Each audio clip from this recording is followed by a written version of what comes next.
अभी आप लोगों ने रामचरितमानस सार सेटिंग से सप्तम सोपान से पाठ में सुना भगवान राम की वाणी को। भगवान राम अयोध्यावासी के लोगों को समझा रहे हैं कि हे अयोध्यावासी के लोगों, यह मानव तन जो आप लोगों को मिला है कोई सरल ढंग से नहीं, सरलता से नहीं, आसानी से नहीं, यह बड़ी कठिनाई से यह मानव शरीर मिला है।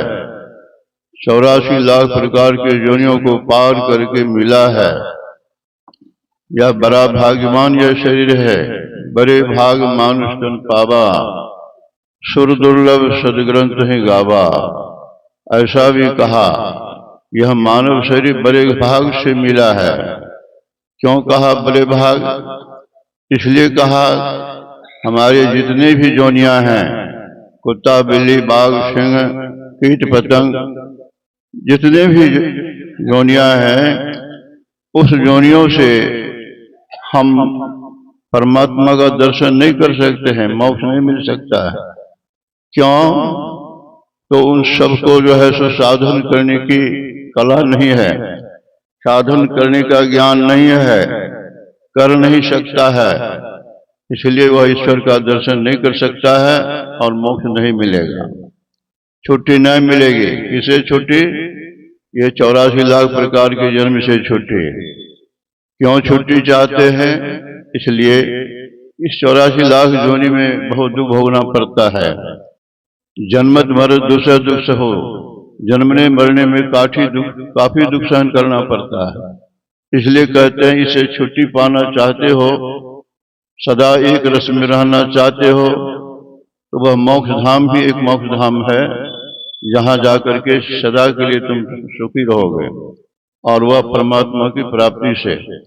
इसलिए कहा यह बड़े भाग मानुष तन पावा, बड़े भाग से मनुष्य शरीर मिलता है।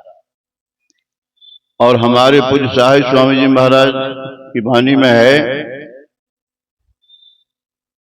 प्रभु ने मानुष जन्म तुमको कैसा दिया, सोच रे मन इसे पा भला क्या किया।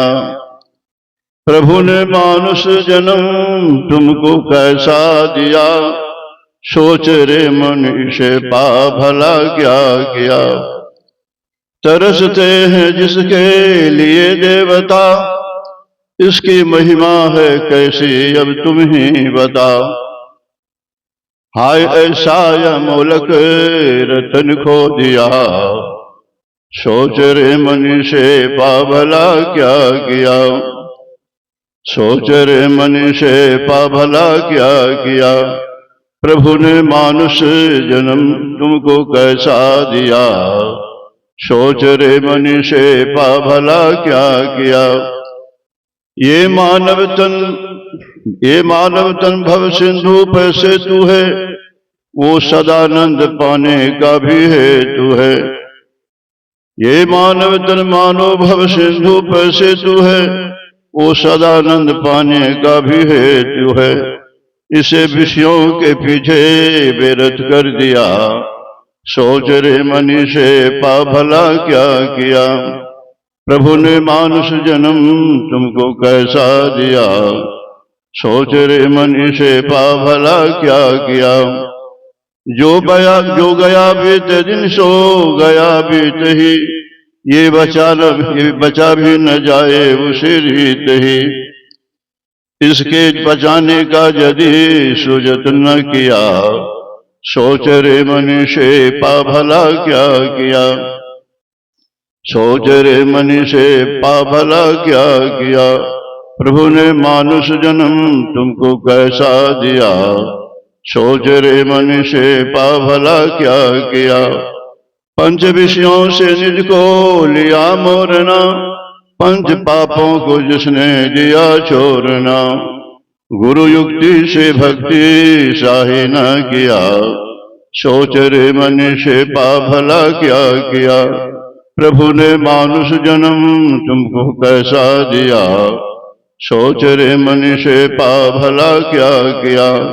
जरा इस पर हम लोग विचार करते हैं, यह प्रभु ने मानव जन्म को कैसा दिया।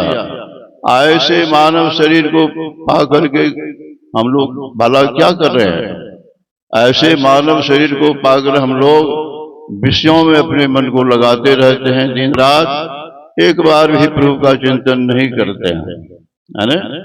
कहा इस मानव शरीर के लिए देवता भी ललायित हैं, है ना।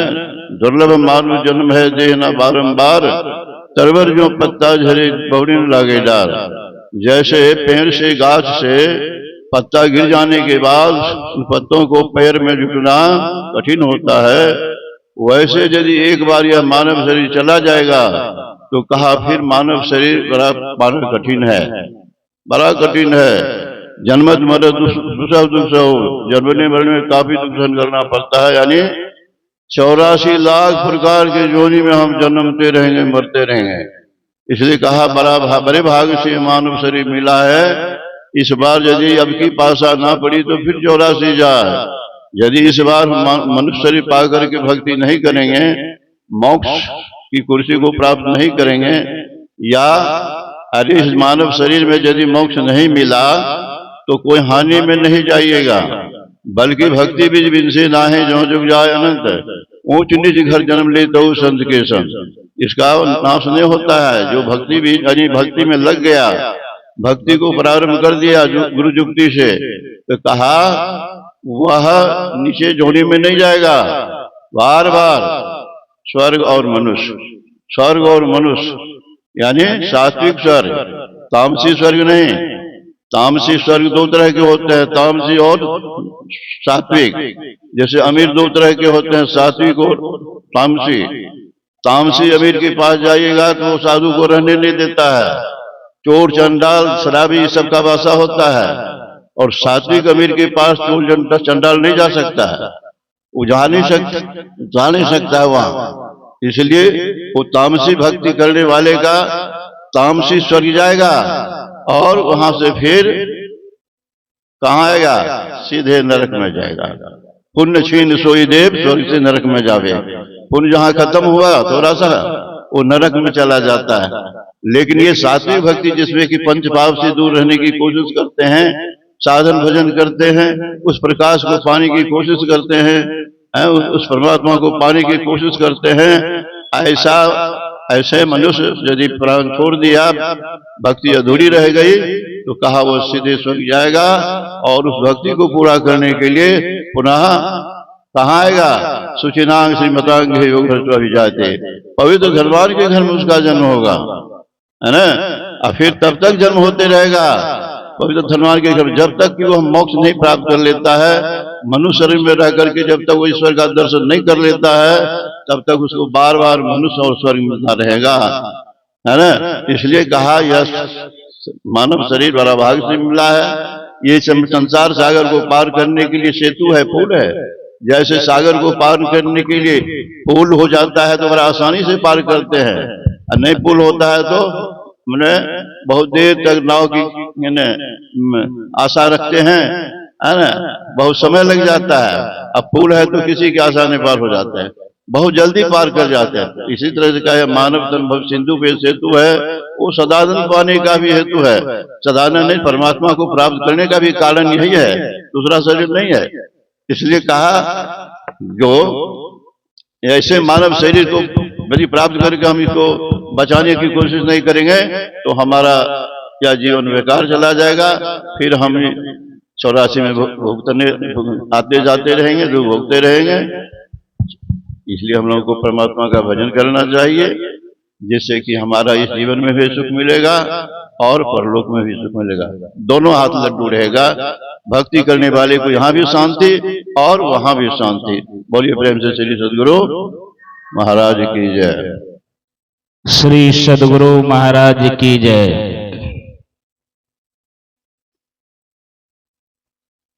मैं एक बार पहले भी सर्वप्रथम आग्रह किया था और पुनः मैं आग्रह